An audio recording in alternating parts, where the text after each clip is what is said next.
All right, welcome back to The Ride. I'm Coach Q, and today I had the pleasure of sitting down with Paul Carcaterra, the nationally known ESPN broadcaster and ambassador for our sport. Carc was also an All-American at Syracuse from 94 to 1997 and still coaches in his free time today. In our conversation, we hit the biggest storylines and names of the upcoming 2026 season, what teams Carc thinks can have the biggest bounce back, developing as a shooter, the PLL, and more. As always, hopefully you find some value in it and enjoy the ride.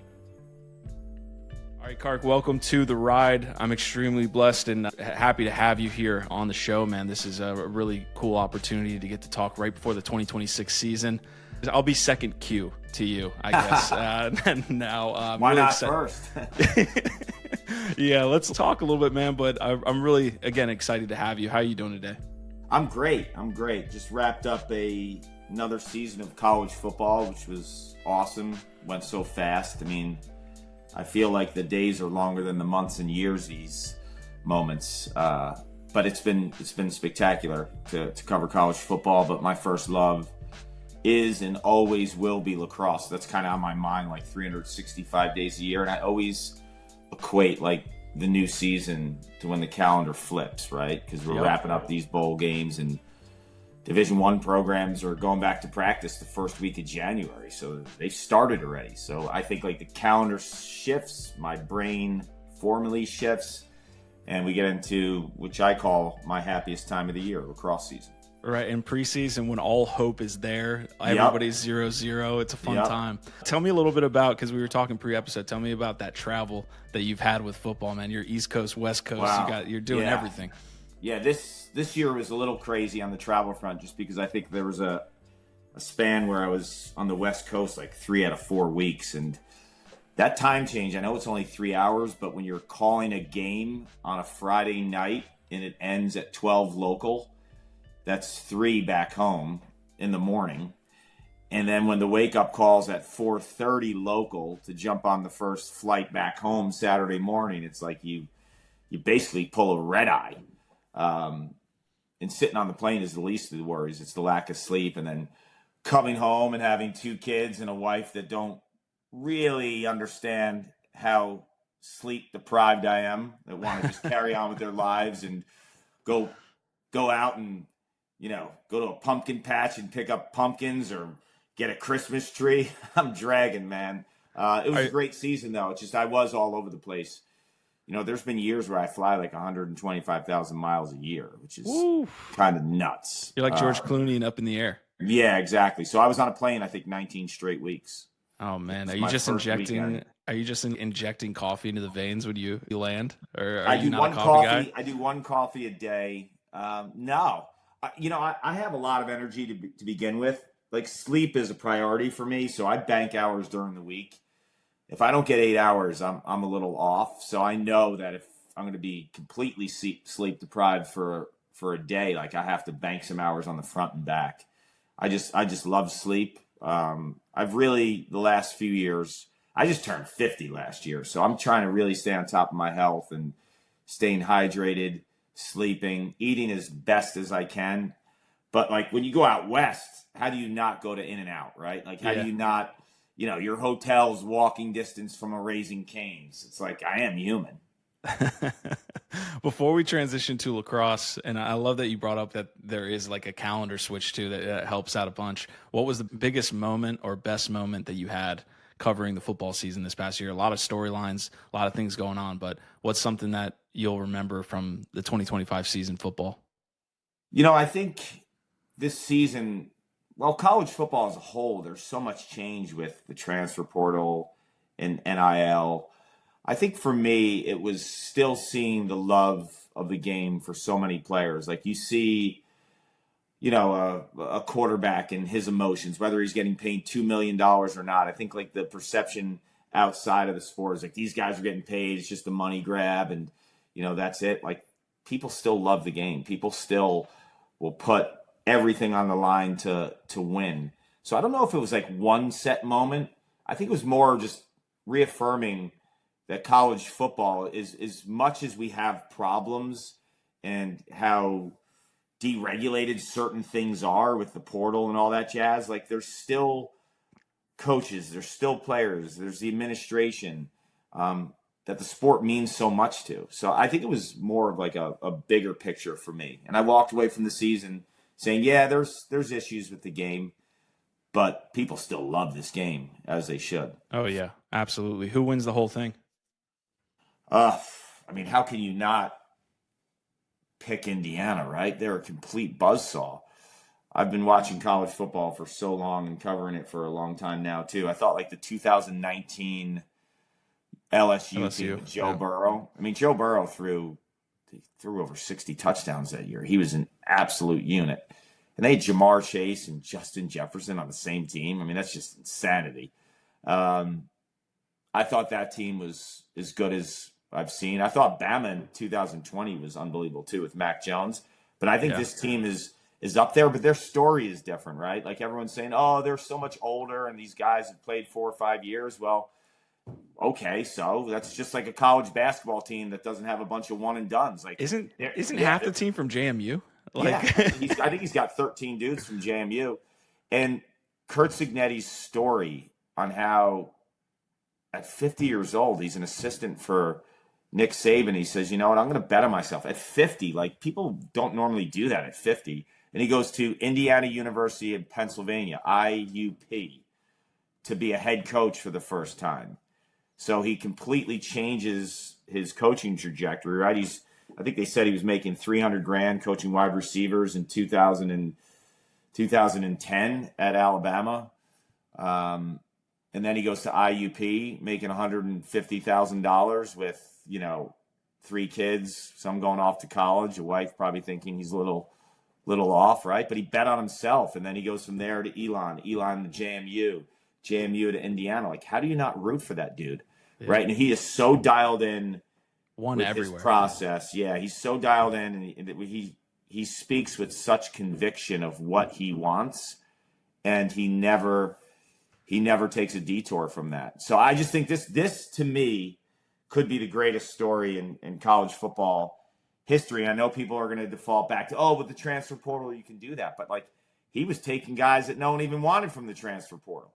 And I just look at this story. I mean, coming into this season, no program. Now they're like 3 apart from Northwestern, but no program in the history of college football, FBS level, has had more losses heading into this season than Indiana. Now Northwestern holds that title by like 3.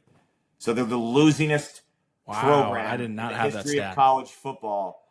And now they could be maybe in conversation to be the best team in a season ever. I mean, it's pretty legit. Yeah, I'm a big Auburn fan. I actually went to Auburn, and when they beat Alabama, I could have sworn Alabama was going to spank them. It was going to be one of those, all right, well, it's time. Nice story. You're done. Yeah. And then when they did that to Alabama, that was the big mind shift for me. But let's actually shift to lacrosse. That's what people are here for. We made the calendar shift. How do you transition from, like, do you do anything different when it comes to your position in the analyst from football to lacrosse? Like, what are the differences there, and what are the similarities? That's a great question. I mean, I think for football, my approach is week to week, right? So like, it's whatever that game is, that's what I'm hyper focused on. And I'm diving into player stories, stats, coaches' conversations, meetings. It's literally like a life of its own, and it's week to week. And whatever I have the following week is it's out there a little bit, but it's not a priority for me. I'm focused like week to week football, because it's very like study intensive, because there's so many players and there's so many different teams. Lacrosse is a 365 days a year follow for me. So like, I live, breathe, eat, drink, the other one, the sport of lacrosse. So for me, I'm constantly involved in the storyline. So there's no like hunkering down and studying the sport for me. It's I live it. So I know heading into the season where the best recruits are already, because I just follow along day by day. I know all the teams and who they have back, and some great stories that we might be, approaching in 2026. So lacrosse is like a 365 day a year love for me, where football, which I love the sport of football, but from an assignment perspective, it's it's way more like labor intensive week to week, where I kind of just free flow in the sport of lacrosse. And lacrosse also, like I wear a lot of different hats, right? So I'm doing some features on players. I have all the games that I'm calling up in the booth through the national championship and PLL. I'm always in the booth. But I also do a lot of different little things in the sport of lacrosse. My little franchise with Charlotte North too, the Cross, like we do stuff on that front. I love those breakdowns. Yeah. And then I have through X, and there's just a lot of humanizing opportunities in the sport of lacrosse, where football, like I said, it's assignment based, it's sideline reporting. And it's great. I love it. But lacrosse just allows me to be me, kind of in its, I don't know, authentic and organic self. Yeah, that comes across a lot in the way you're covering it. Obviously, folks are hearing you, Quint, and Anish every weekend. What are some things that go on behind the scenes, like when someone is watching you guys that, they don't think about, right? What are some behind the scenes things that we don't get to see? I would say hundreds of texts throughout the week of what just happened, what we think will happen. Quint is like a serial texter. He's one of those guys you look at your phone like, dude, I have 35 text messages, but they're all from Quint. And each text is only 3 words. He's one of those guys. You know what I'm talking about? Oh, man, yes. Yeah. So thousands of texts every week, but I love it. I get on him too. He has his poll he does every week. And if I don't get it by coffee time on Monday, I'm like, dude, that ship has sailed, man. If you don't give it to people before the week starts, I don't want your poll at noon on, I just ride them. I don't want your poll at noon on a Tuesday. I want it at 8:00 on Monday morning, so I could just dive in. They're all great to work with. They all have their own little quirks. I have my own quirks, but we all get along. And I will say this, behind the scenes, you know how when you work with people, there's a lot of hang-ups with this person does this person does that. The lacrosse family really gets along great, and there's no egos. Everyone wants everyone to win. It's not hey, this is my territory, or oh, I found this angle on a player and I'm not going to share it. No, we just share everything when the moment's right. It pops. If it doesn't ever pop, it doesn't. It's really refreshing. There's no egos, from, coordinating producers down to stat people. Everyone's happy. Everyone gets along. We can make fun of each other, and no one takes offense to it. Right. It's a great vibe. I love it. Yeah. I get that a lot from, having cold reach outs. I mean, for an example, just reaching out to you and say, hey, would you like to be on the show? And you got back to me. You're like, hey, we should do this right before the season. It'd be a great opportunity, but you were way open to it. And I love that aspect of lacrosse as well, the community. Yeah. I mean, the community in lacrosse, it's a great brotherhood, great sisterhood, right? There's so many crossovers between the men's and women's game. They're both exploding. They both have so much upside. And I will say, the game has some of the greatest people I've ever met. And everyone is so approachable.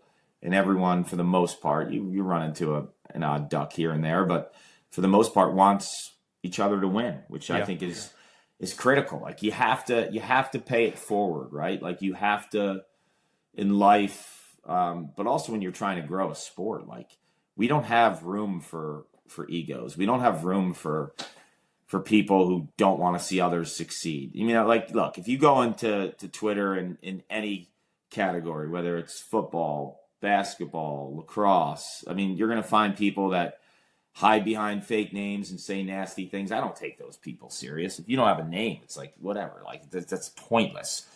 So you're going to find those people who are nasty and upset, but those people don't matter. The people who actually have real names and, stand up and get behind, their voice or their reasoning, 99% of them are great people. Yeah. Quick lightning question here from your broadcasting trio. What's the biggest crisis you guys have had either on game day, on game week, anything you guys have had to deal with in real time? I know that's kind of putting you on the spot, but not at all. I would say it's always weather related, right? Because we want to be on site, a day before, sometimes in football, 2 days before. but we've run into some gnarly weather. I remember also, like, there's a crossover a couple week period between college football and the PLL championships, because the PLL championships are typically in September. I remember traveling from a college football game. I landed and then had like a 2-hour train ride from, I think I landed into LaGuardia just because, like, I don't know why I didn't fly right to Philly. There was a reason behind it. I can't even think about it, but it made logistical sense not to. Maybe I was getting driven somewhere and doing something on that front. But I remember being on a train the day of the PLL championship a couple years ago. And normally you go the night before, but I couldn't because I was traveling from a college football game. And you think like of a train being a complete slam dunk. And I was giving myself like 3 hours. I was going to be in Philly 3 hours before the game. And then like something happened on the rail in Amtrak. And this has never happened, where I literally showed up like 20 minutes before the game, which was really nerve-wracking for me, because like I'm a kind of a creature of habit where I like to have certain things in place, and like once I have those things in place, like I kind of a little scattered and all over the place, and I kind of just soak in the environment and whoever I'm working with and have a great old time. But like that was super stressful for me. Did you do well in that call? Yeah. Well? Like okay. you take there a deep breath. Like I give advice to my daughter who's like 15. She's almost 16. She's like a pretty competitive player, and like I give her advice. So sometimes I'm like, I need to do what I tell Payla to do here. Like take a couple deep breaths, like some self-talk things, and it worked out great. But we've run into a lot of like crazy things too. Like last year I was doing a Princeton playoff game, and I had to fly out of Philadelphia to catch a flight to Columbus to do the Notre Dame Ohio State game. The next day was the last flight of the game. Like no wiggle room. Like the Princeton game had to end at like 2 hours and 10 minutes. The drive from Princeton to Philly had to be an hour, which was supposed to be. TSA had to be perfect. So I've had a lot of those situations, and knock on wood, most of those have turned out okay. All right, last broadcast question here. I think you guys have called hundreds of games at this point, your broadcast trio. And what was a moment you had in a certain game where you thought, hey, this moment is going to be, remembered forever? And I don't want to jump in front of you here, but like your guys' call for Perkovic, I remember that stands out to me in my mind of like, wow, this is going to be remembered forever. But your answer here. I would say probably two. One was Chris Cloutier in 2016 for North Carolina, when he had like 9 goals in the semifinals, and then the finals 2 days later against Maryland, they win in overtime and he hit the winner. Like that 2016 Carolina team, you could argue shouldn't even been in the playoffs. Like they were playing single elimination for like a month. Like even before the ACC tournament, they had a win, and they just kept winning. And like no one expected them to win a championship, but his performance and what he did that weekend, it was the first time Carolina had been back to championship weekend. I think, well, it was 2016. The last time they went to championship weekend was 1993.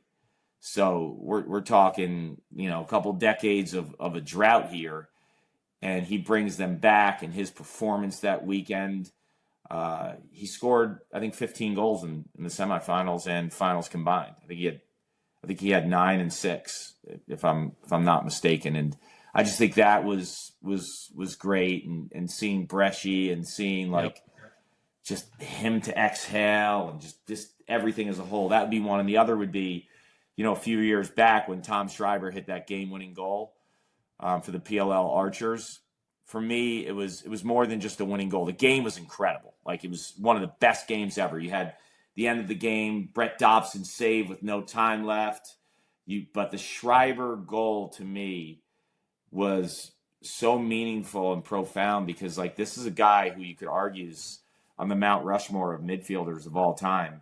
And the one thing that always escaped him in college and pro was titles, right? Like he never won at Princeton. He never even got to a Final Four at Princeton. So to see him win and see the Archers win, and just the validation, right? Because you always say, like, if you want to be the best ever, you have to win championships, right? It's just like, you'll hear that 1,000 times this year in the spring with Joey Spallina in Syracuse. Like, is he as good as the Powells or the Gates? And like, everyone's kind of fallback will be like, has he won? And if he wins, then conversations become even deeper. But like, I think you need that. Like, that's the reason why Peyton Manning's different than Dan Marino. I mean, he's got titles. He's got 2 of them, right? Like, Aaron Rodgers has 1. So like, you're going to put him, when you're debating between Marino, who's one of the great passers of all time, and Aaron Rodgers, you're going to say, well, Aaron Rodgers is top 3 passer of all time too, just in terms of like sheer thrower. Like, you talk to people, that's what they say. But he has a title, so like that validates it. Where like Marino struggles in that conversation a little bit more. That's just the reality. Redirecting that question you had about that fans asking about Joey Spallina, what is your answer to that? Is Joey as good as the Powells and the Gates? Like right now, no. I mean, no. Can this year change that conversation? Yes. Look, here's the deal with Joey. Joey, from a production standpoint, is about as productive as any player ever, right? Like, look at the points he puts up. And he's done this with a monster X on his back. When he came to Syracuse, they were coming off the worst year in modern era in Syracuse lacrosse. They had 4 games. They won 4 games the year before he got there. So he steps on campus. He draws the number 1 defender every single game, okay, from freshman year to now. And he leads the team in points every single year. And they go from, a horrific year before he got there to a game over 500, 8-7. And then they go to the quarterfinals the next year. And then his junior year, last year, semifinals. And now the progression here would be what? Win a title. So if he wins a title, then you start having these conversations. But as of now, you don't have to have the conversation. Like, if anyone asks me, to be determined, talk to me in June and the conversation can change. But I will say this, regardless of what happens in June or end of May, and then June we have the conversation, Gary Gate has 3 titles, okay? Mikey Powell has 2 titles. So it's going to be hard for him ever to jump them just because of the amount. Then the conversation, Joey has a title, so he's as good. Well, they've done it multiple times, right? Yeah. So there's always like caveats and what have you. But I will say this, like, I think Joey is an unbelievable talent. I think he's going to be an incredible pro. Like, he's a guy you want on your team all the time. He's got amazing vision, phenomenal stick skills, great shooter, great finisher. But to me, like, Mikey Powell's the best attackman I've ever seen. So, no, he's not better than Mike Powell. Like, regardless, probably what happens. And I'm saying to be determined. Now, maybe Joey has like this year that's totally unmatched, and you could change your mind. Like, you're allowed to do that in life. Yeah. Gary Gate is the greatest midfielder of all time and the greatest lacrosse player of all time. So the bar is super high to supplant those guys. Now, if he played at a lot of these other schools, just Syracuse happens to have the greatest midfielder of all time and the greatest player of all time in Gary Gate, and Mike Powell, the greatest attackman. So, like, maybe if he went to one of these other schools, it would be a different conversation.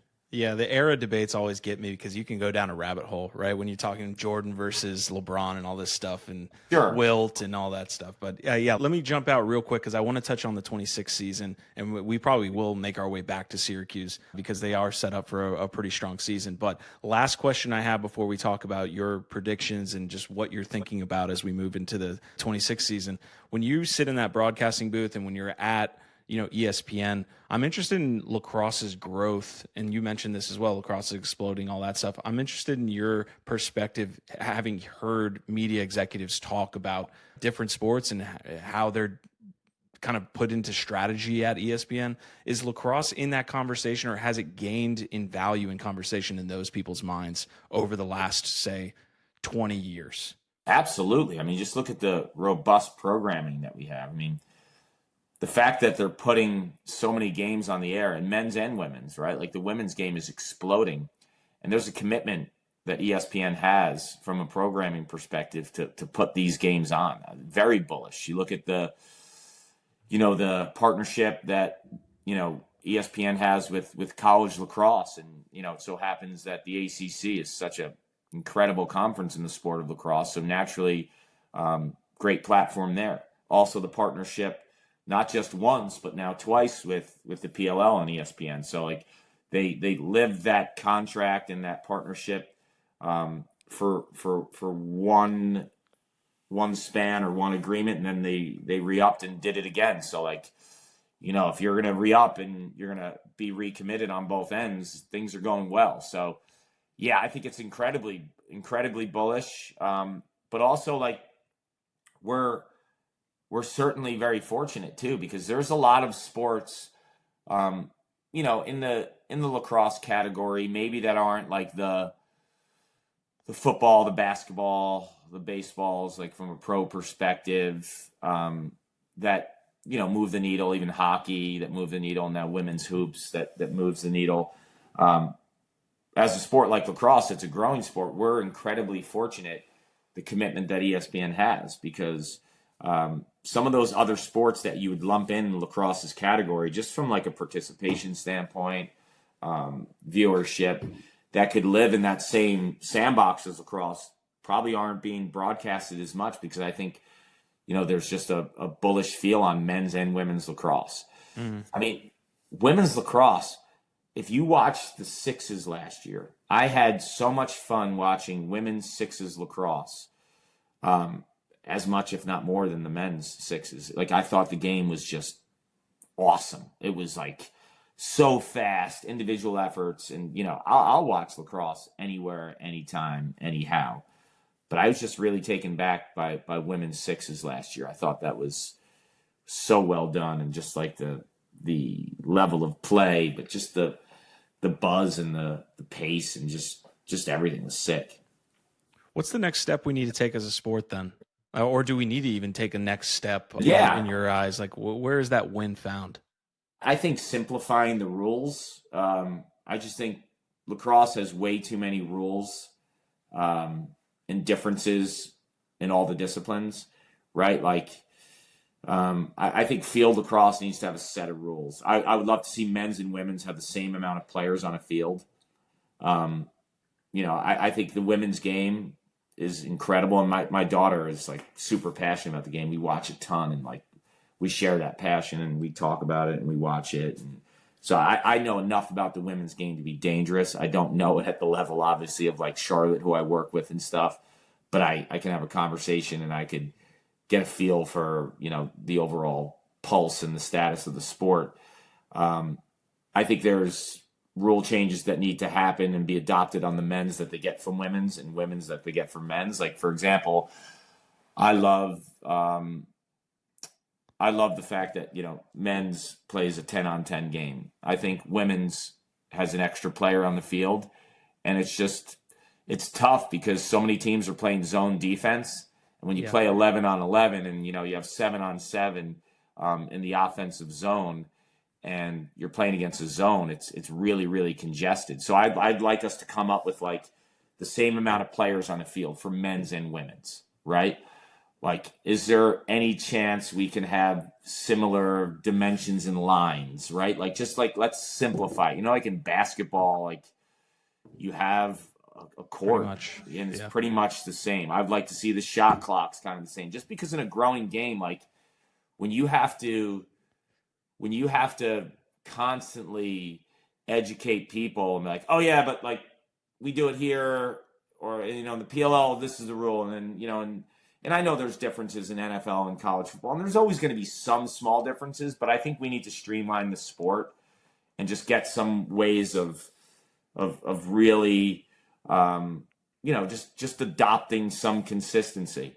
I just think that would be a really cool thing to do. I'm not even opposed to like, I don't know, like I think there's something on that 8-meter shot in the women's that would be super cool for the men's. I mean, that's the first time I'm hearing that. I'm not saying let's adopt it tomorrow, but like, I don't know, let's maybe test it.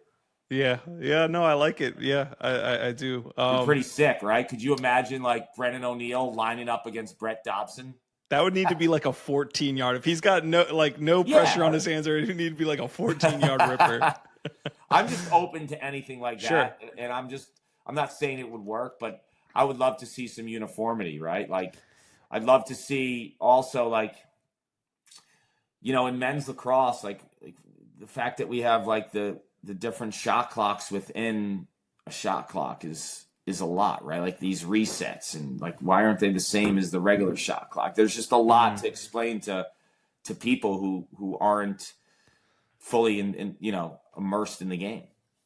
Yeah, I love the little wins you talk about, because the shot clock, I mean, you could argue it's a huge win, because when we, in Virginia Prep League, we play with the shot clock, and we go up and to play some Long Island high school teams. It's like going back in time.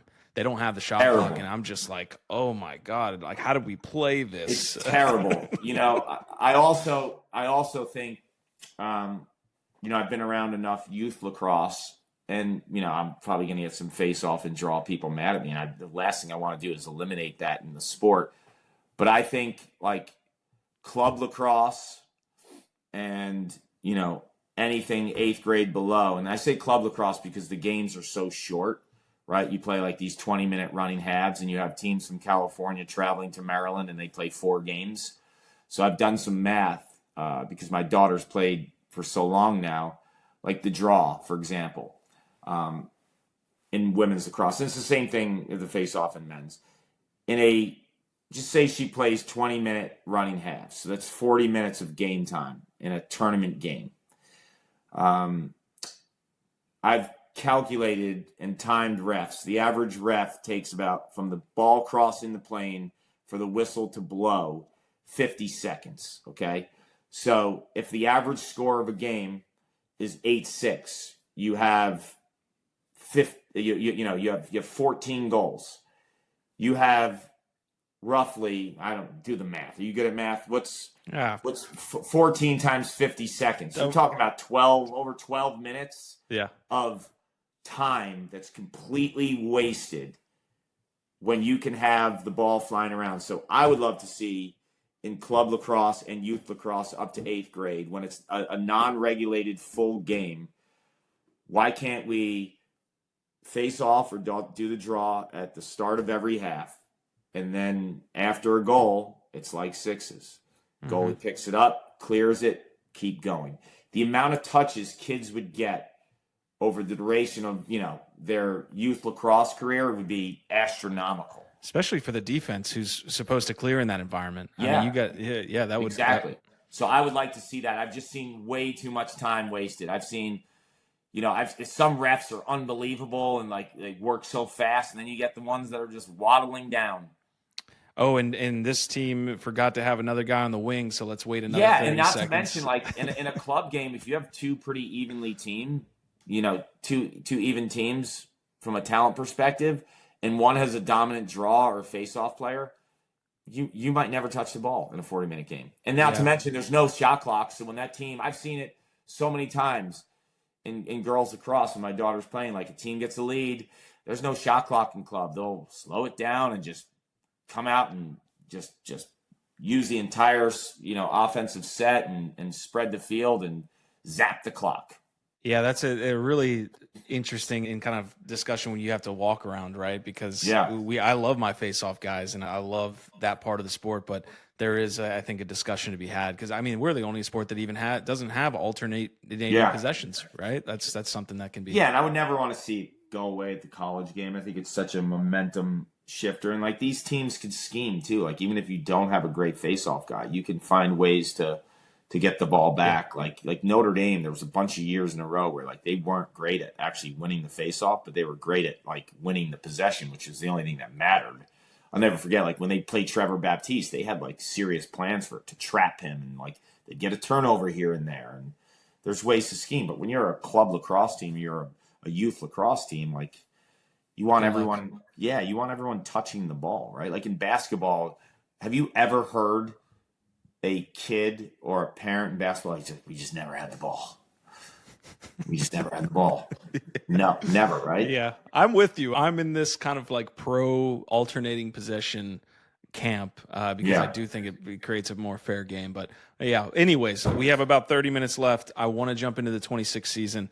Sitting here right now, again, everybody's 0-0. Does it feel like to you that this year is more wide open than previous seasons, maybe not one true dominant team. And I'm just interested in your kind of thoughts on the headlines as we roll into the season that stick out to you. Yeah, I think, for starters, we definitely have, I think, more of a wide open type of feel to the season. With that said, I do think there's a few teams that are really intriguing or should be strong, like Maryland. Their preseason one, they should be. Like, they have so many pieces, right? Like, they have, they brought in that face-off player, Dodge, from Vermont, who's really, really good. So they got him in the portal. Their goalie, after Logan McNaney was dominant for so many years and played in 4 national championships. Oh, so where are you going to go in the goal? Well, when Logan McNaney missed the whole season, you had the Rupel kid play, and he was great. Like, he's now the number one guy, and he's got a couple years of eligibility. And, like, they have a lockdown defender in Schaller.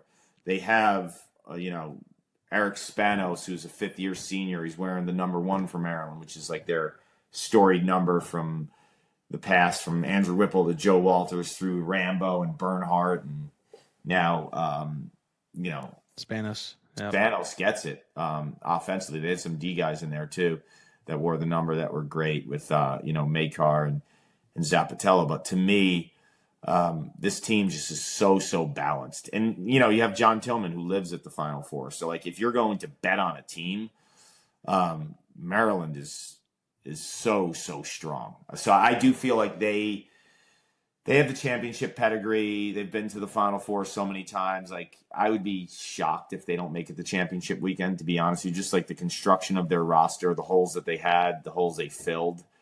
I mean, Leo Johnson and Chris Lyons are phenomenal players. Like, when they were buzzing at Yale, those guys were putting up big numbers. Mm-hmm. Chris Lyons scored 60 goals a couple years ago, and now he's on this Maryland team, and he might be running midfield against short sticks. So, like, have fun with that. Leo Johnson is one of the quicker, best facilitators in the sport in terms of owning matchups, and just he's a phenomenal player. And I think he's going to get the exposure of, like, being front facing and playing on TV all the time, that people are going to be like, wow, this dude is legit. I just haven't tuned into him as much as some others. So I think that team's loaded. Syracuse has the seniors. This was a group that were, the number 1 ranked recruiting class in the country when they stepped on campus for Gary Gate. They have Joey Spallina, a star, Finn Thompson and Michael Leo, Billy Dwan Jr. These guys are all seniors. Like, this is what they came to Syracuse for. And, like, I talked about it earlier, like the progression from having a winning season after the worst year ever in Syracuse to a quarterfinals appearance against, Denver, and being, you could say upset in that time. They grow and they go to the Final Four, and then they lose to Maryland.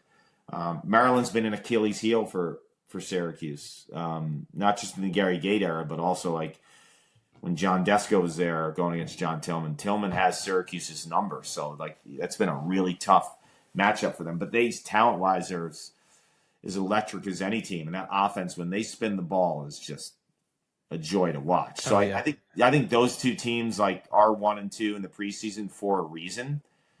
But there's some other teams that are great. Like, the 2 teams in the Ivy that really, really pop for me, are Princeton and Cornell. And Princeton has the Kabiri kid, and they lost Mackesy, but they had Burns and, the Peter Bonanno kid, who was phenomenal as a freshman. He'll go back to his natural attack spot and plug in where Mackesy, like, we talk about plugins, like, Rupel's a plug-in for McNaney. And, like, of course, there's differences in the game, and Logan's one of the greatest to play at the college level, but, like, it's about as best of a scenario as you can have. A guy who played a full season. He's a legit goalie. Like, same thing for Mackesy. He leaves the all-time leading goal scorer in Princeton history. Like, Bonanno is, like, an unbelievable plug-in for him.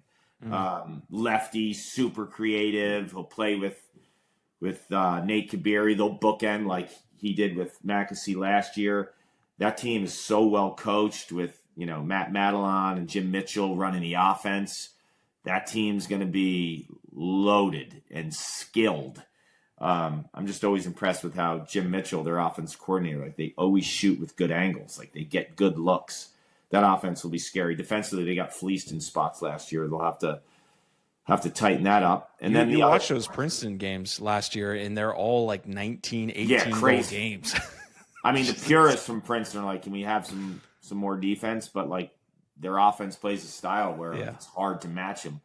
And then Cornell's the other team. I think they had 13 seniors that got playing time last year, like, and won their first national title since the 70s. So it's like that team was destined to win last year with C.J. Kirst and breaking the NCAA record. It was storybook, right? Like, okay, so they're done. No, they're not. No, they're not. They have Ryan Goldstein was unbelievable last year. You could say down the stretch, and I know Kirst was banged up. He wasn't himself.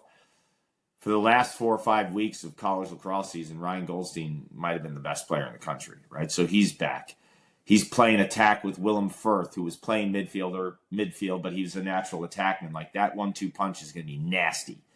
And they are great at the face-off with Cascadin. They're going to put a goalie that's had valuable minutes in the past. They have some really good defenders like the Staub kids. So, like, don't sleep on Cornell. Like, they have a culture, they have a program, they have a development track with their players that it's just a program that kind of just reloads, and they don't have to do it with like 5-star recruits.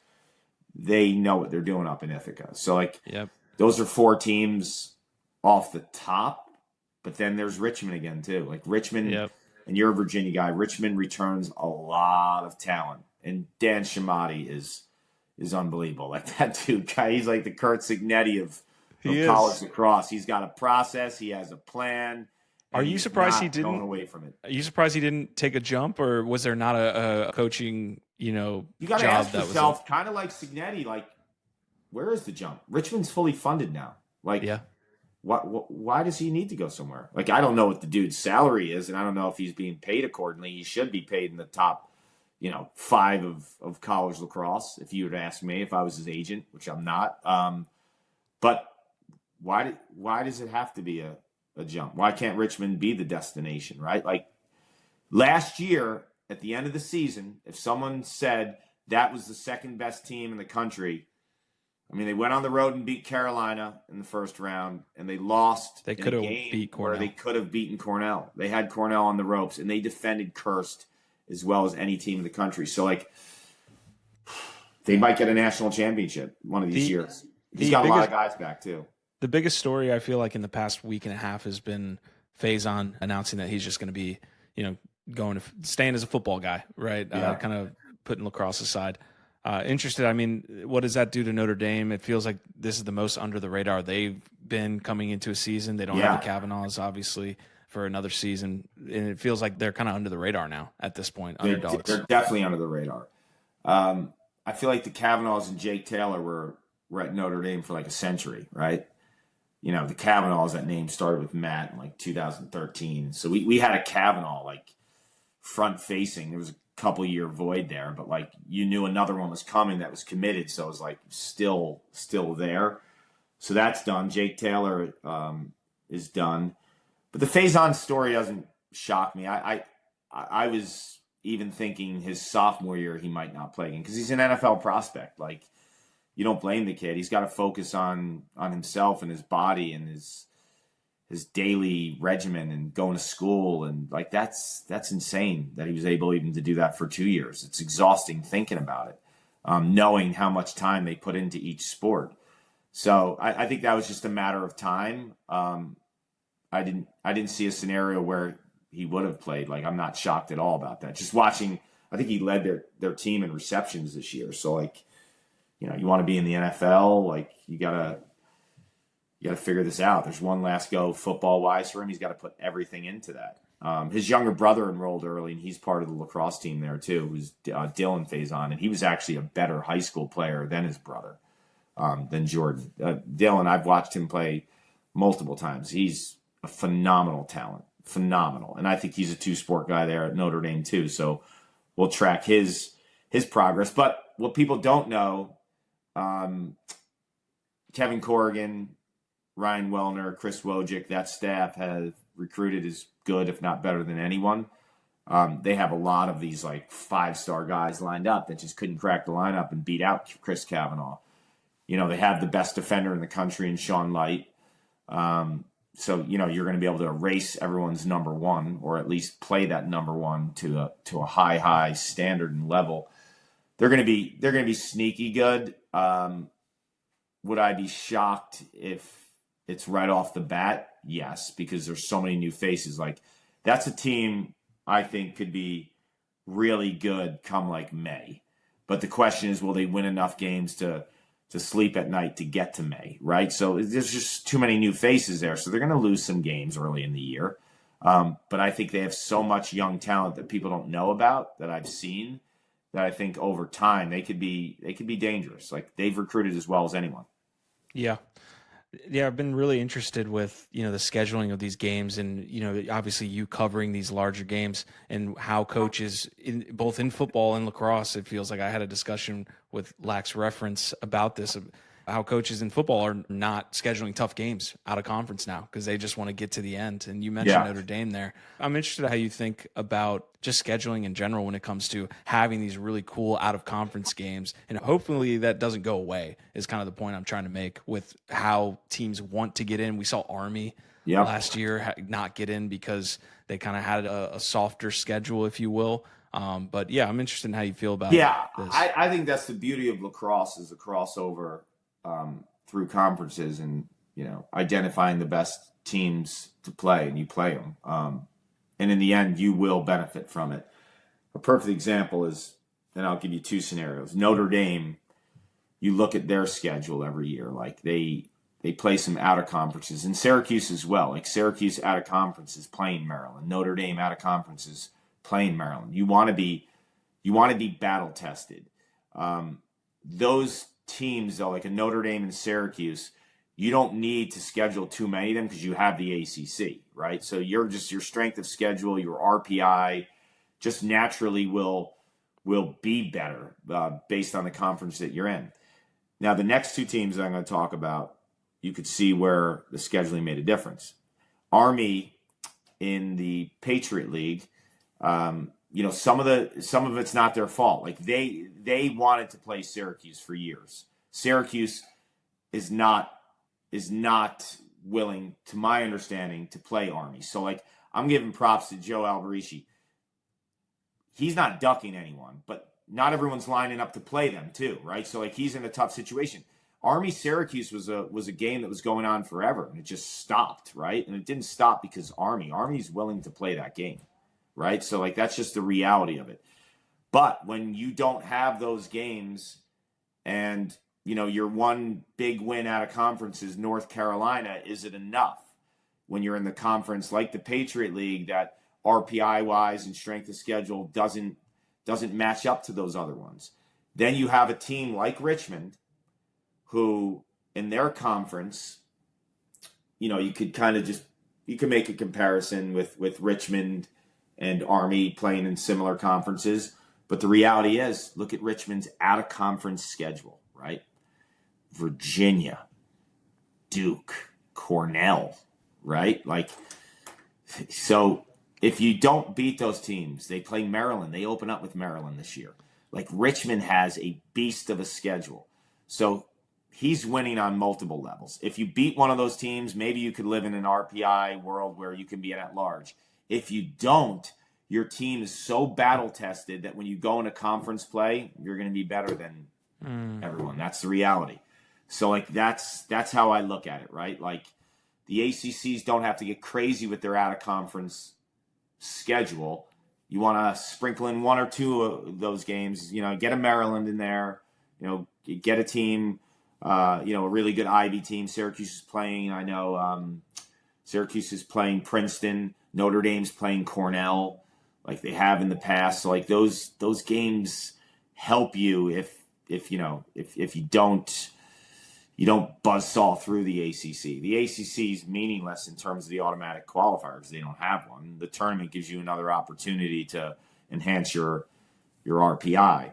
But I just look at it like, if you're not one of those big conferences, you got to scratch and claw and figure out ways to schedule the big boys. So I think Richmond's gotten to a point where they're so good and their schedule's so good, it's not that big of a risk for the big boys to schedule them. Do you know what I mean? Yeah. That's like Richmond's at a level now where, like, that's the same as, like, Syracuse going to play Princeton is the same as, like, Maryland saying, I'll take Richmond.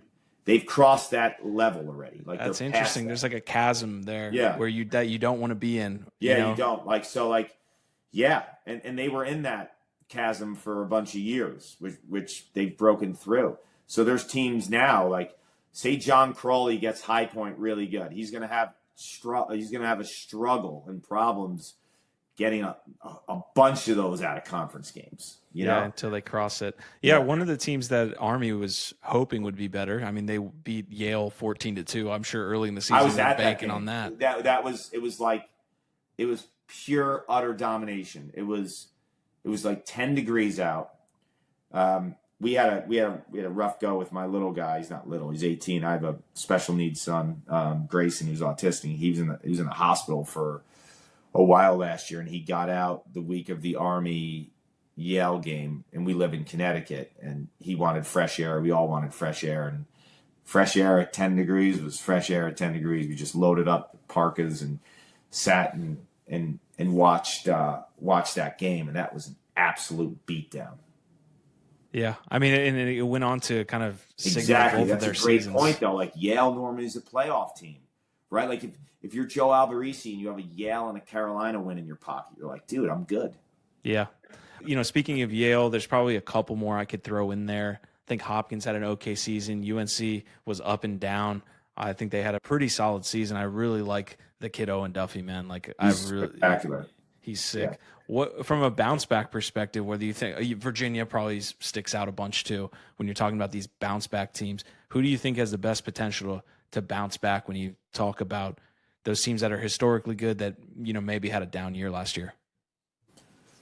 It's a great question. I need to see a little bit more of something for each of those teams that you mentioned. Like, for example, Virginia, I'm not going to be convinced they're ready to bounce back until I see what their midfield's like the first couple games, because I feel like they were so one-dimensional in terms of their scoring from the attack last year with very little midfield production.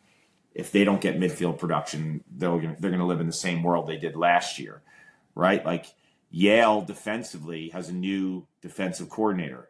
That's been their Achilles heel. They've been able to score a ton of points these last few years, but they've struggled because they haven't stopped anyone. Is the new defensive coordinator the answer, right? Johns Hopkins, are there Dodgers on that team outside of Collison, right? Like they became a kind of a predictable offense last year, and a lot of smaller guys running around the field that weren't beating their defenders, right? So like, what does their dodging offense look like? So if those questions are answered early, I think those teams can bounce back because they all have other pieces that are really good.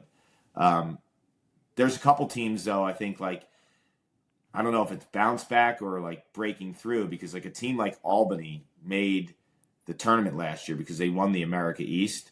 Like I think that team's has potential to be nasty. Scott Marr's got like 4 or 5 guys on the team that are going to be playing in the NLL, drafted like in that professional box league, that have nasty skills. Silas Richmond, you could argue, potentially could be a top pick in both the PLL and the NLL. And I think he's one of the best players in the country. Silas Richmond for Scott Marr, that kid is nasty. He could be a Tewaaraton finalist. I think he's that good. I think he's that talented. I'd be shocked if he wasn't a top 5 pick in the PLL next year. So like I look at Albany and they have a ton of seniors. I look at that team like potentially when Scott Marr has a star and they're surrounded by seniors, it looks like, Connor Fields when they went to the quarterfinals in 2017 and lost to Maryland, which won the national championship that year. The following year, they went to the Final Four when they beat Denver in the quarters and they lost to Yale, and Connor Fields played with a blown out knee. Like they could have that type of a year, like where they can really, really do something. I just think they have so many great seniors. So like, I look at that program as like a bounce back, right? Like they've broken through a little bit, had some ups and downs since their championship weekend appearance in 2018, but that's a team I'm super intrigued about.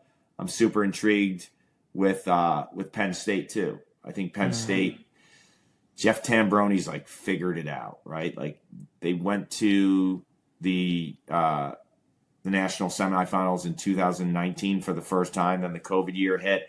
Then they had like a bad year or two, and I think he kind of hit reset and like figured out the identity of that team to a completely another level where that's a program now. Like Penn State is a program where, you know, they've been to 2 of the last 3 championship weekends. They have some stars in you know, Kyle Lehman and Hunter Aquino. Like those kids are high-end offensive players, and I think Tambroni's a phenomenal coach too. So that team is going to be really, really interesting to watch. And I mentioned Richmond again. Like Richmond's not going anywhere. Yeah. Yeah. Thinking back to previous seasons, you're covering it from the analyst position. You're on the field. And this might be a tougher question, but I'll throw it at you. Like early in the season, is there a kind of thing that these championship teams have had that you maybe have noticed, like, oh, these guys got something different that might build here, and you kind of notice that on the sideline or just from a team chemistry perspective? Again, I know that's kind of a tough one. But... No, I think that's a good question. I think for starters, you know, I look at senior leadership and chemistry and guys that have played together for a while, right? Like they just, because coaches then can spend a lot more time being creative and doing things on another level, right? Because all the little nuances and the stuff that you spend time coaching new players, that's like old hat, right? Like when you're coaching Chris Kavanaugh and Jake Taylor, you can spend more time doing X, Y, or Z because A, B, and C are covered. So I look at experience and chemistry at the higher level as like a really big thing. That's why like Syracuse is so dangerous, right? Like Syracuse, the chemistry that offense has and the way that they spin the ball and how it's in unison is deadly. So that team has a ton of potential. So I look at like experience and senior leadership, and they could be both, right? But you could be experienced when you're a junior too, and have like that longer run. Like we're kind of Princeton's got some juniors with Colin Burns and Nate Kabiri and Tucker Wade, right? Like they're at that senior level as far as I'm concerned. Those guys have played for now 3 years. I look at that, and then I look at how a team is built. And when I say built, I mean up the middle, right? Like you're not going to have all 4 of these things, but maybe you'll have 3 and you're in good shape. And one is a lockdown defender, right? A face-off guy that could really control the middle of the field. A quarterback at attack. And I say that at attack because if you go over the last, 30 plus years, 35 years, since Syracuse won the national title in 1990, Gary Gates' senior year, only 2 teams have won a national title without having a serious presence at attack. And that was 2005 Hopkins, 2007 Hopkins with Harrison and Rabel. Every other championship team, and you could throw any random year at me, and I will tell you who that guy was behind the goal, had a presence behind the goal. Okay, so I have a lockdown defender, face-off guy, a presence behind the goal at X attack, and a goalie. So if you have, those 4 things are obviously, I say up the middle because that's where it looks, right? Like goalie's in the middle of the field, right? You have your face-off guy in the middle of the field. You have your X attackman in the middle of the field. And where's the lockdown defender normally? In the middle of the field playing an X guy. So, like, how are you built up the middle? I love that distinction. That's good. Yeah, but so, like, if you're built up the middle the right way, you can go on a serious run. But, like, I'm telling you, like, if you don't have a guy at X, other than those 2 teams, you're not winning. And like I said, pick a random year. I'll tell you who that guy was. Yeah. All right. Well, the one that stands out to me the most, and that's just because I'm a hometowner, is Schellenberger with the UVA, man. He was their QB, and they lost kind of that identity without him. Yeah, he was their QB. But even like some weird years, right? Like if you look at like Loyola in 2012 when they had Lusby, they had the Lusby kid who scored a zillion goals left-handed. They had Justin Ward was their ex-attackman, right? Like he was the calming force of that championship team. You have 2016. Everyone thinks about Chris Cloutier, but it was actually Steven Pontrello scored 50 goals, and he was playing behind the goal doing it. Jordan Wolf. Yeah, Jordan Wolf. Literally, like 2008, Syracuse had Mike Lavelle. 2009, it was Kenny Nims, right? Like, you just steal Stamek in 2011 at Virginia. Like, there's Danny Gladding and, Matt Ward at Virginia in 2006. Like, every championship team has that guy at X. Yeah. I've got you here for like 5 or 10 more minutes, Paul, so I just want to throw some lightning questions at you. We can certainly dive deep if we want as well. Chloe Humphrey, obviously, winning the tour. It's on there on the women's side. Is there someone that can dethrone her, or a team that can dethrone UNC on that side? I mean, let's see how UNC plays with pressure now, right? Like, they have so many great tools, and like, they're not even built just for a year. They're built for 3, because Chloe Humphrey's a sophomore, but she has like, the Eliza Osborne's a top 3 midi in the country, and she's only a sophomore. Kate Levy's a top midfielder. She's only a sophomore.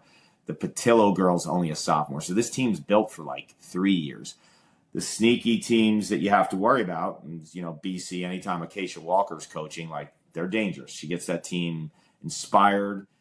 And Carolina's second leading scorer, Marissa White, went over to BC in the offseason. She transferred. So that's going to be kind of a cool little story to figure out. But the one that I think is a serious threat would be Madison Taylor from Northwestern. She broke the single season goal record last year, most goals in a season ever in men's or women's Division I lacrosse history. And they brought in some transfers. So I think Northwestern is a real threat to Carolina for this season. And, it's like the Heisman. If you win the championship, you have a major advantage, right? Like, so Chloe Humphrey and Madison Taylor put up video game numbers, and Madison Taylor and Northwestern win. Like, she could win the Tewaaraton. So that would be the threat, I would think. This has been a podcast that has only up to this point had male coaches on talking about the men's game. Definitely want to switch that, right? I want to have more women coaches on and talk about the women's game. What is something that we can take, when you kind of talk about diving between the lines, what is something a coach or, from a player development perspective we can take from the women's game as we kind of look at it and apply it to our youth and young men? Another good question. I would say go to a high-level practice in women's lacrosse. You will steal so many drills. I do. Like, I see it. Like, when I watch a women's college lacrosse practice, I take a lot of drills. I like to coach like shooting, and I'm pretty particular, and I've created my own little like system of how I want to teach shooting when I get into shooting drills, but more like unsettled situations and certain types of scenarios, even an odd number drills. I've seen so many incredible drills in the women's game that if I ever coach men's, because I'm helping out and coaching some women's lacrosse, I volunteer with my daughter's team when I'm around. And I find so many great drills from women's lacrosse that I don't normally see in men's, that if I'm coaching men's again, I'm definitely stealing. Take me through this list really quick. I wish we had a whole episode to talk about it, but when we talk about shooting, I love to get into the nuts and bolts of a lot of stuff between the lines. So when you talk about teaching shooting and the kind of list you have or how you like to kind of conceptually go through it, tell me a little bit about it. Yeah, I have so many different drills, but I think the common denominator with the drills I do is I always like to have like one explosive move. And this is no knock on some other people. When I see shooting drills out there and I see a kid doing like 6 or 7 different things and then shooting, I feel like that is counterproductive, just based on the fact that in a game, you want to go from an explosive point and state into freeing up your hands, right? Like that's to me. And that could be like slow to fast. It could be, fast to slow back to fast. Regardless of what the orientation of that is, I just think you can't have too many different changes of direction within a shooting drill, because then you're focused too much on every move that you're making rather than when your hands are free and how you want to pop, right? Like, and how you want to have the right technique and have the right form and do those things. So I think for starters, I like to really scale down the amount of movements. But when we have a movement or 2 max, which is anytime I drill, there's 2 movements max in there. Those 2 explosive movements have to be like prioritized, and there has to be a reasoning for it. as opposed to, I see some of these drills and I see 6 or 7 things going on and then a shot. It's like, when are you really going to do 3 hops into a turn, into a split, into a shot? So I like to get very specific with the point of attack and the footwork and where our plant foot is and how we're positioning it on the left or the right shoulder of a defender. So I think for starters, it's that. And there's so many different ways you can do that. You can have that done through dodging up top or the 10 and 2s or from behind or goal line extended. The variety of which you do it is fine once you kind of hone in on the principles that you want. And then the second thing is, I'm a firm believer in everything being two-handed.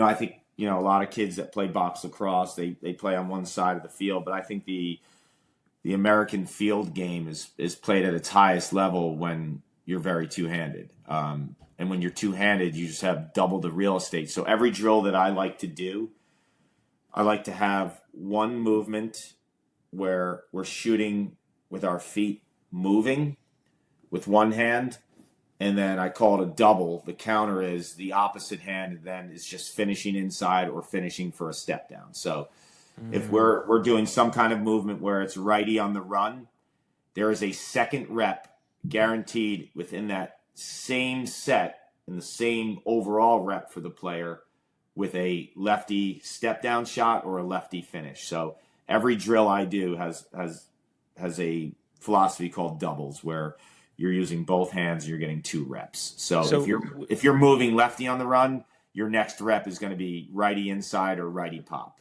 So are you talking about shooting twice, or you're shooting twice? Okay. Every rep I ever do with any kid has 2 shots. Interesting. McCabe Millen is interesting because when I watch him and I look at his film, like, he represents to me the most fluid two-handed player, and that helps him out a ton. Like, he's a fast guy. He's obviously athletic. You look at Connor Schellenberger, how two-handed he is.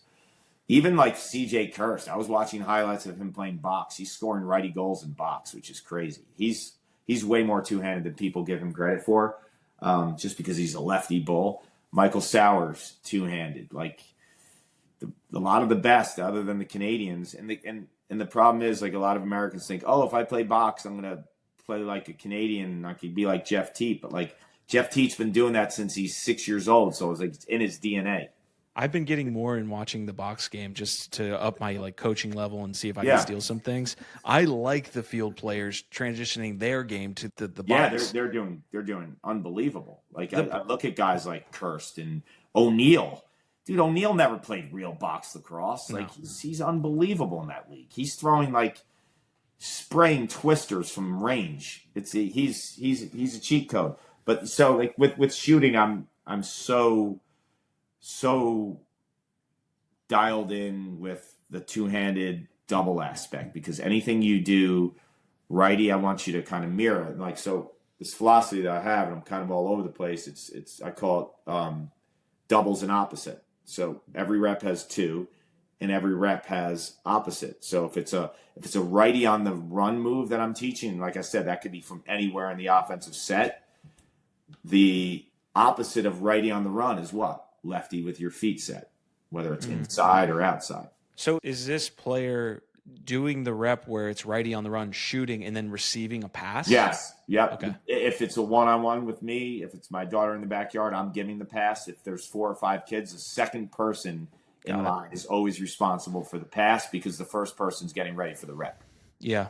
Whenever anybody asks me about how I look at player development, and I'm looking at it more from the D angle, I do a lot of one-on-one training and small group sessions with D.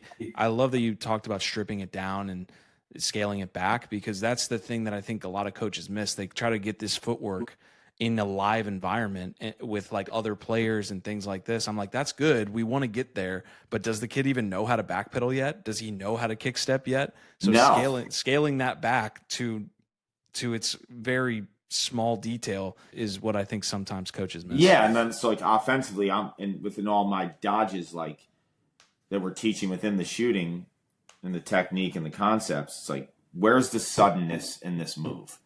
So even if you make a move like Connor Fields, where he brings the guy up left hand goal line extended and he pauses there's a suddenness in his move. He's waiting for pressure, and then he counters, right? So like I drill with my daughter where I have like a pool noodle, right? And I wrap the pool noodle around and I put duct tape around it. So it's like basically 2 pool noodles, but smaller. If that makes sense. Mm-hmm. And like I'll have her sit on goal line extended, and then I'll whack her either front side or back side, and she has to counter the other way. Mm-hmm. So like there has to be a suddenness in all moves, right? So decel. Yeah. And it's okay to pause. It's just where's your suddenness out of the pause and where's your counter. So I like to just hone in on one with a max of 2 sudden explosive moves. Yeah. I mean, just from a defensive perspective, the toughest people to guard are those ones that kind of eat your space and then pause. Yeah. And then, and they then, counter. Yeah. I mean, you're a defender, like eventually you get a little restless and you get antsy and you will overcommit at some point when that guy is pausing. The problem is like everyone's in a rush to do everything, right? Like even when I teach my daughter like a pause, she's out of the pause like way too soon because she's like antsy to get to the next stop. I stole this from a football podcast that I listened to, so I'm kind of trying to figure out the best way to apply it to this podcast. But from an evaluator's lens, what's an offensive trait that's overvalued, that's practiced way too much? And then on the flip side of that, what's something that's maybe not practiced enough from in an undervalued trait that an offensive player could have? And we probably already talked about some of this stuff, but yeah, any answers there? Yeah, I would think one thing that's really undervalued when you train offensively is training yourself to catch bad passes, right? Like how many times in a game are you getting a great pass, like right on your ear? So like you expect all your players to pass with efficiency and great accuracy. But the reality is in a game, there's going to be pressure on them and you're not going to get great passes. So I think one thing that I would really emphasize with anyone I train is like teach them to catch bad passes, right? Like you want to be that player that catches everything. Like, we talk about some of the Canadians, like the Cloutiers of the world. And then like, I look at Peyton Cormier, that dude caught everything. So I think if you could teach people to catch bad passes, that puts them in a different category. And what's the overvalued trait? Potentially, that's just being taught way too much. Offensive players focus way too much, put way too much time on it. Line drills to me are completely like worthless. Like I hate line drills when I coach even the girls. Like I think it's your responsibility, especially as you get older. Like you need to be doing all of those types of drills. Like the standard line drills make me cringe. Like when you get into some like star passing and some cutting and quick stick movements and stuff, I like that as a warm up. But traditional line drills, I have no patience or time for. That and wasting time stretching. So like I have a philosophy when I coach the girls, like practice starts at 7, we show up at 6:40 and we do a real stretch. Like we start with 3/4 sprints and like by the time dynamic. By the time practice starts at 7, like we're practicing. We're not wasting time on line drills. Like there might be some like variation of line drills or like star passing and like some cool little shuttle things that we do that incorporate line drills, but like line drills, no. Stretching, no. Get there early, get it done, and I think it's a complete waste of time. All right, hopping outside the lines, this will be one of my last questions here. From the PLL perspective, your thoughts on where it's at today and kind of where it needs to go, all of this stuff. You obviously see it from a different angle than a lot of people. And I'm one that really appreciates the PLL. I know some purists, think the 2-point arc and the game is just a little bit different than what you see at the college and youth level. But in order to have a great sport, I think we need to have a great professional league. And I'm just interested in your thoughts on it. I mean, I love the PLL. It's electric. The level of play is amazing.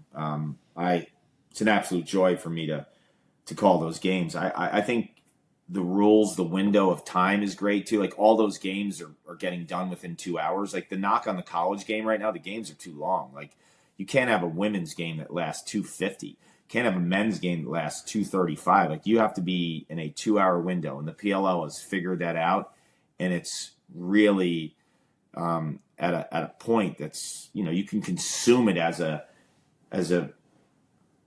fan, as someone who's jumping in for the first time.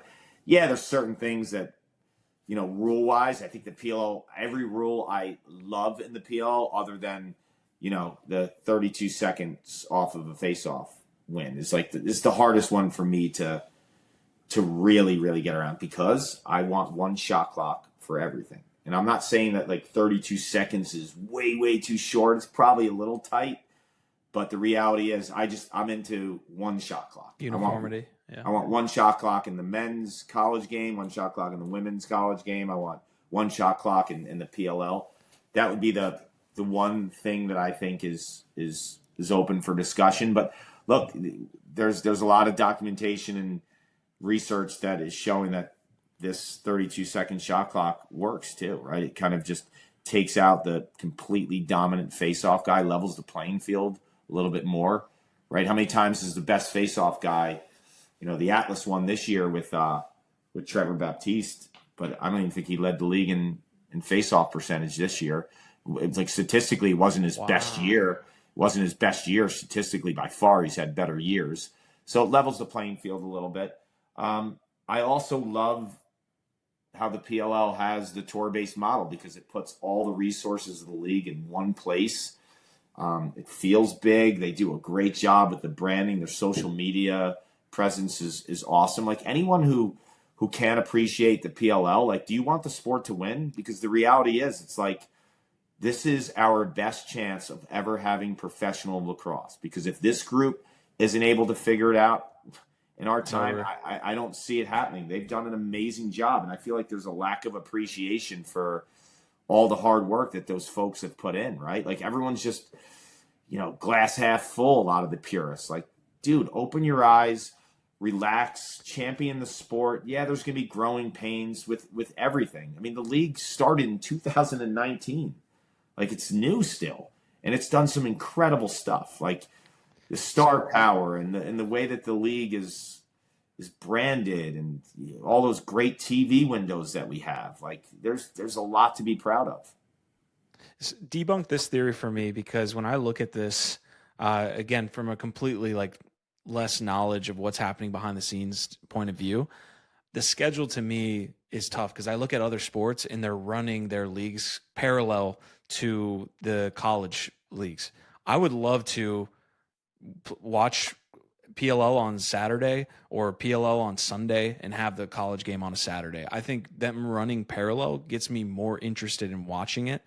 A lot of times when I come off to the college season, it's almost like a level of, I've been watching the game for 4 months straight, and now we got a whole new season that I kind of got to lock back into.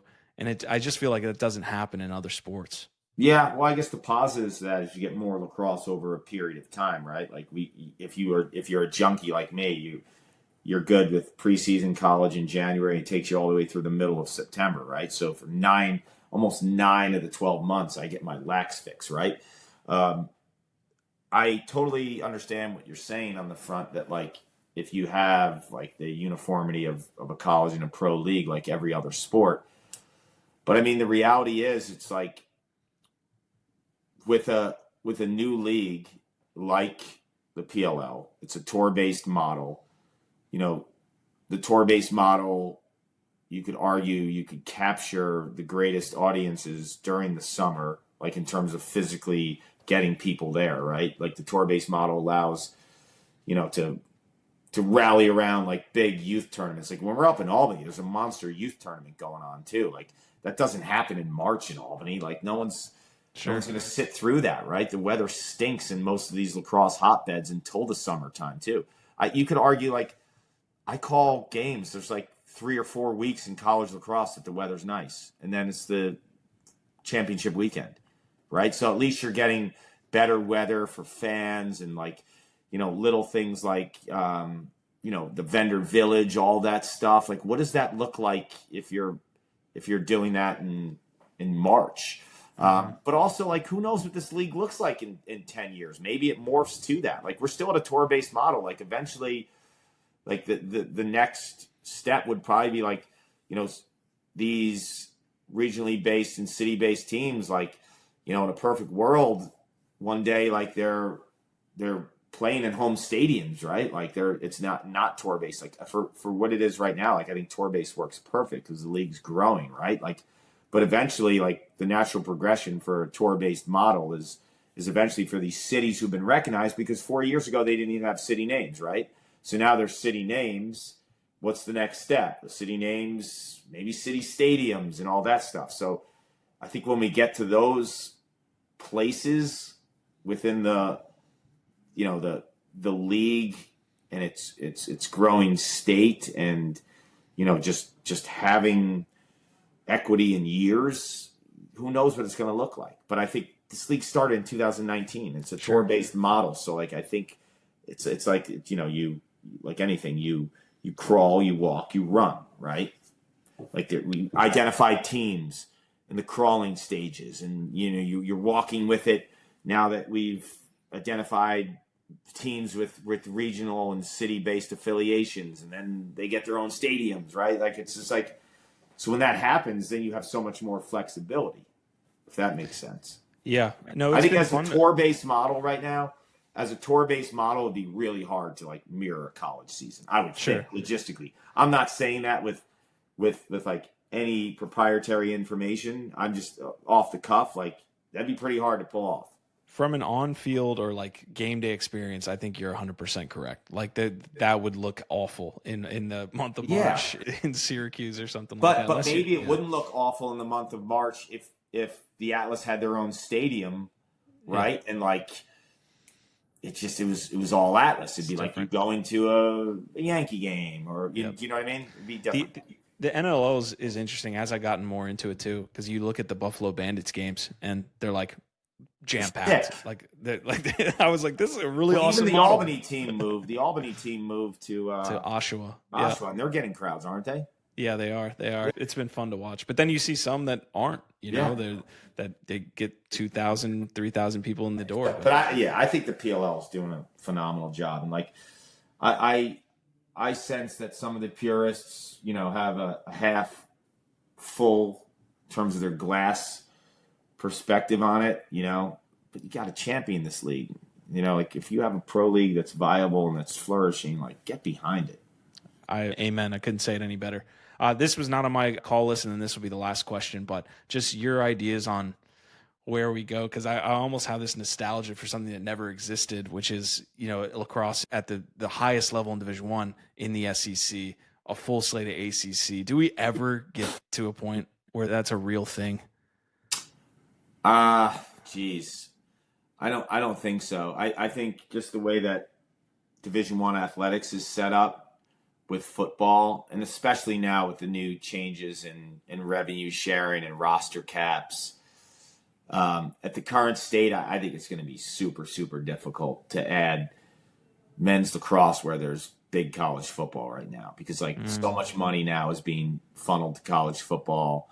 College football is, the main revenue generator for these athletic departments, from TV licensing agreements and just packing stadiums and what have you. Now more money's going into football because of the revenue sharing, because so many of these universities now, all of them that have opted into the revenue sharing plan, they have to funnel, started with $20.5 million towards athletes getting paid. And, majority of that money is going towards football, right? So it's going to be tough based on the current state. Is the model just billionaire donor? Is that like the only avenue that exists? No, I think... Oh, for lacrosse to start? Yeah, it would have to be, because I've always heard like rumblings like, if they wanted to start men's lacrosse, they need 30 million, Yeah. So yeah. Got it. I when you first started saying, I thought it was like the model for these athletic departments to flourish through billionaire donors. They're hitting a lot of doors for even football too. Like you look at what some of these guys are getting paid. It's not just from the $20.5 million rev share. Like it's, would they say, I've read things like Texas's operating budget for their players is like $40 million, right? Like crazy. I think they go to contracts sooner rather than later. I would be Yeah. shocked because someone explained it to me like it would be like if in the NFL every player had a 1-year contract. It's like, oh, I had a great year. I'm just going to go and look, the saddest thing of it all is like there was 9,000 people in the transfer portal for college football last year. 9,000. I think there's only 20,000 players, right? So almost half of college football is running around in the transfer portal. And what people don't realize is like so many of these kids who are transferring are leaving a place where they're on full scholarship that they might never get that full scholarship again, and maybe their academic career ends too. Like there's a lot of those stories that people don't talk about, and that's sad to me because, at the very least you want to walk away with a degree. Is any of this money going into like the money discussion around NIL, right? Does that happen in lacrosse? Like, are we? Well, NIL now is like separate from the universities from a perspective. Like NIL could have been, last year before they changed the rule, could have come from donors and like, you could get a crazy amount of money through a car dealership, even if your value didn't live at that level. Now it has to be off a proper valuation. So like for a lacrosse player to get NIL, they have to prove that like it's fair market value. So if you have, a lacrosse player who's got 1,000 Instagram followers, you'd be hard to justify that this player from an NIL perspective can get paid $50,000 a year, right? Like there's a valuation where like Jeremiah Smith, who's the best wide receiver in college football, you could justify him getting NIL in the millions because he has that mass appeal and he has the platform.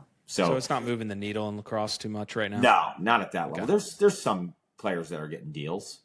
Like right now, I would think the most marketable person in lacrosse in college right now is Chloe Humphrey. Like she would be the most marketable. She would she would demand the most NIL in terms of her following, in terms of her profile, like what she's accomplished, but also like you could even tell if you look at her Instagram, she has deals. Got it. Kark, this has been a great discussion, man. I kept you for almost an hour and a half. Yeah, anytime, man. You got me at a good time. Yeah, of course. Maybe a mid-season. If I can squeeze in an hour conversation, maybe we have a mid-season. I appreciate you having me.